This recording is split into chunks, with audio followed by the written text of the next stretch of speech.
नमस्कार दोस्तों पिछले एक दो दिनों से अगर आपने एप्पल के बारे में कोई खबर देखी होगी तो एक चीज़ बार बार सुनने को मिल रही होगी कि एप्पल ने भारत में अपने कई प्रोडक्ट्स के प्राइस अचानक बढ़ा दिए हैं। और मैं यहाँ आईफोन की बात नहीं कर रहा हूँ, मैं बात कर रहा हूँ आईफोन को छोड़कर MacBook, iMac, iPad, Apple TV जैसे प्रोडक्ट्स में कहीं 20 तो कहीं 40 तो कहीं 70 तक प्राइस हाइक देखने को मिल रहा है। मतलब जिस मैकबुक के लिए आप पहले लगभग 1.7 लाख रुपए देने पड़ते थे, अब उसी के लिए 2.4 लाख रुपए तक खर्च करने पड़ सकते हैं। अब सवाल ये है कि आखिर ऐसा हुआ क्यों?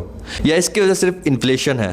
क्या ट्रंप के टैरिफ्स हैं? या फिर इसके पीछे कोई और बड़ी स्टोरी चल रही है?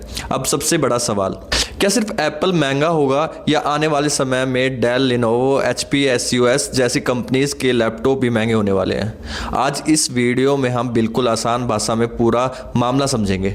सबसे पहले ये समझिए कि ये सिर्फ एप्पल की प्रॉब्लम नहीं है, ये पूरी ग्लोबल टेक्नोलॉजी इंडस्ट्री में हो रहे एक बड़े बदलाव का असर है। और उस बदलाव का नाम है आर्टिफिशियल इंटेलिजेंस रिवॉल्यूशन। पिछले 3 सालों में एआई जिस स्पीड से ग्रो हुआ है, शायद टेक्नोलॉजी की हिस्ट्री में ऐसा पहले कभी नहीं हुआ।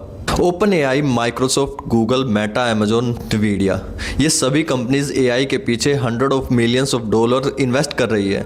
लेकिन एआई सिर्फ सॉफ्टवेयर नहीं है, एआई चलाने के लिए दुनिया भर में मैसिव डाटा सेंटर्स बनाए जा रहे हैं और यहीं असली कहानी शुरू होती है। इसी चीज़ को देखकर सवाल आता है कि एआई डाटा सेंटर्स को आखिर चाहिए क्या? एक नॉर्मल लैपटॉप में होता क्या है? 16 GB रैम, 512 GB SSD और एक प्रोसेसर, बस। लेकिन अगर आप एआई सर्वर्स देखेंगे तो उसमें 1 TB, 2 TB या उससे भी ज़्यादा रैम हो सकती है।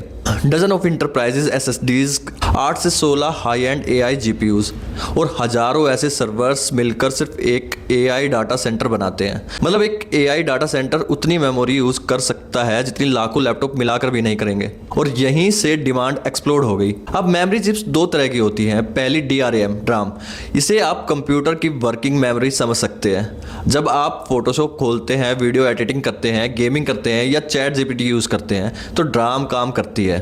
दूसरी होती है NAND फ्लैश, यानी permanent storage, SSD, iPhone storage, MacBook storage, USB drive, ये सब NAND फ्लैश पर डिपेंड करते हैं। और प्रॉब्लम यही है, एआई कंपनी इन दिनों मेमोरी चिप्स को बड़ी क्वांटिटी में खरीद रही है।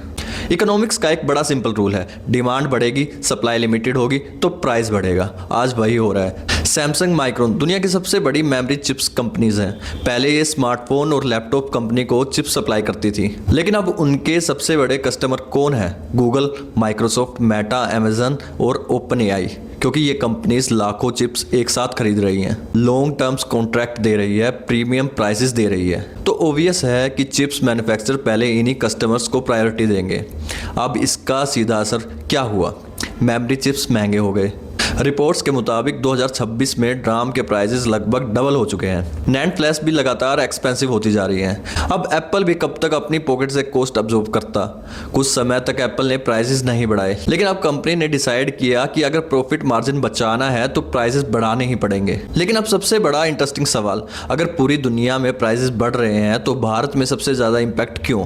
देखिए, भारत में आईफोन की मैन्युफैक्चरिंग काफ़ी हद तक लोकल हो चुकी है, लेकिन MacBook, iPad, iMac, Apple TV, इनमें से ज़्यादातर प्रोडक्ट अब भी इंपोर्ट होते हैं। और जब कोई प्रोडक्ट इंपोर्ट होता है तो सिर्फ उसकी मैन्युफैक्चरिंग कॉस्ट नहीं लगती, उसके ऊपर import duty, GST, shipping, insurance, distribution margin, retail margin, सब कुछ जुड़ता है। इसलिए अगर बाहर कॉस्ट 10% बढ़ती है तो इंडिया में फाइनल प्राइस 20 से 30% तक बढ़ जाता है। अब दूसरा बड़ा कारण है रूपी डिप्रिशिएशन।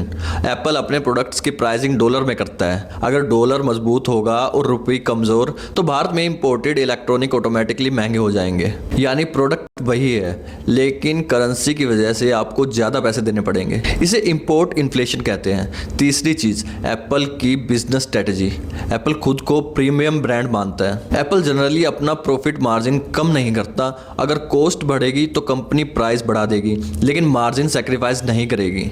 यही रीज़न है कि एप्पल सबसे पहले प्राइसेस रिवाइज कर देता है। सबसे बड़ा सवाल अब ये है, क्या डेल, लिनोवो, HP इनके लैपटॉप्स भी महंगे होंगे? और इसका जवाब है हाँ, क्योंकि मेमोरी चिप्स तो सभी यूज़ करते हैं। अगर ड्राम और SSD महंगे होंगे तो मैन्युफैक्चरिंग कॉस्ट हर कंपनी में बढ़ेगी।